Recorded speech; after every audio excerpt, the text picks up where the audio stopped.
need to know this. Dow Chemical and DuPont are currently two of the largest and oldest corporations in the United States. Dow makes the chemicals used in styrofoam as well as shoe soles, car parts, and consumer packaging. It also has a giant agroscience division that researches and develops genetically modified crops. DuPont, its historic rival, develops synthetic rubber and nylon and was recently in the news over accusations that a chemical that they use to make Teflon causes cancer.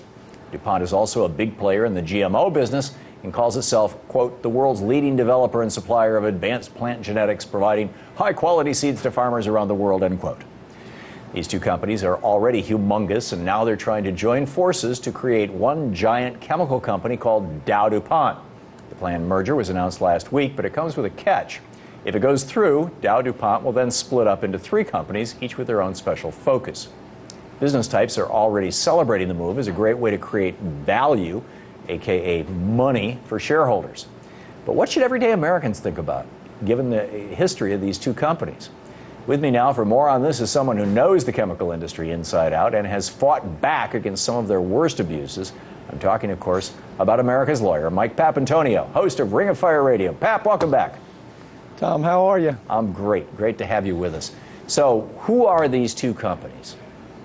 Well, I mean, what's happening here, this is a merger of two of the largest corporate criminals in American history. The first time I tried a case against DuPont in West Virginia, where they had absolutely decimated an entire city, poisoned them, where people had problems with cancer and a whole host of different diseases. The jury came back with $380 million, and the reason they did was because they saw the face of this corporation. And we're seeing the face of this corporation again, which is very, very ugly. This is thuggish in every regard.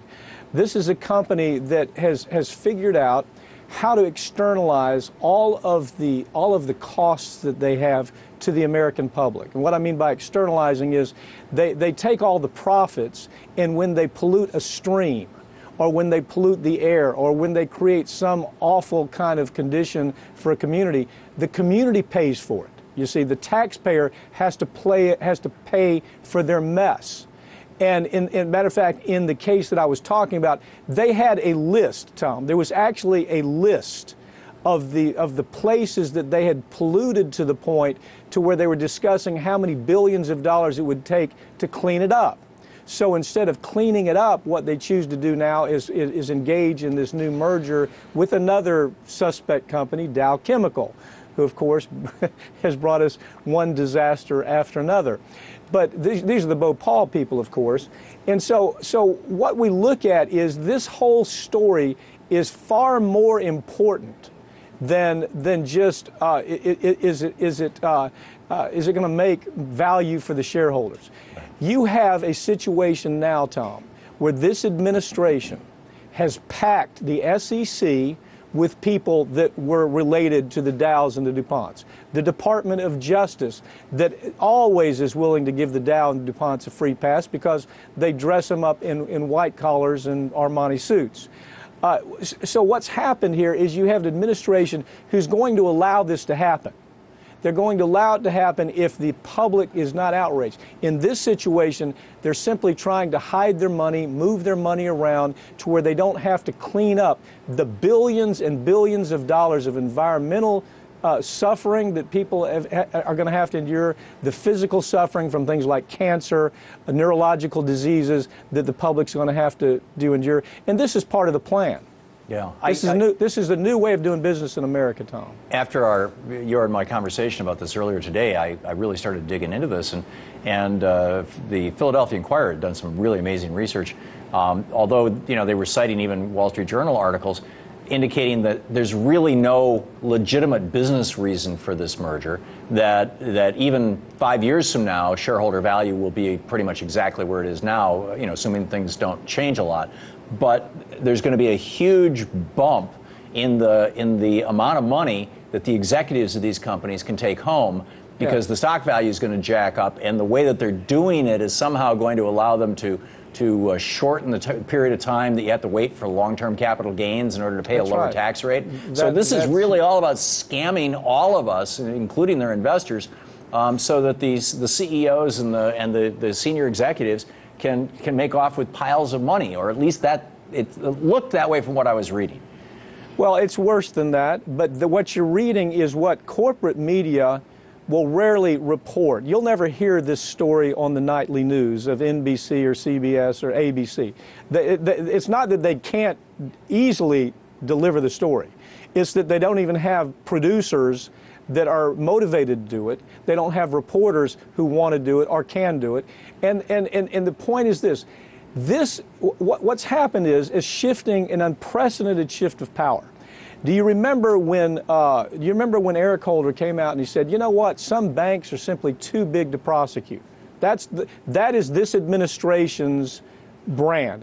Obama and the people who work for him, whether it's the SEC, whether it's DOJ, whether it's the EPA, have all bought into the Obama thinking, and that is, if you're really big, then you're too big to prosecute. That's part of this, you see. This creates unprecedented power simply because of the size. You've got something so big that the Department of Justice already is laid down where it comes to a big corporation. It's as if they're a bunch of damn fools who are unable to prosecute a big corporation.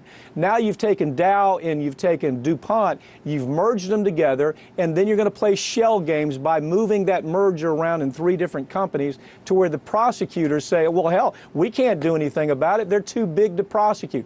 That's part of this, too. Because these are, you must believe me, Tom, these are criminal corporations. All you have to do is look at their history of environmental destruction, OSHA violations, discrimination cases of every kind, poisoning entire cities with their toxic waste.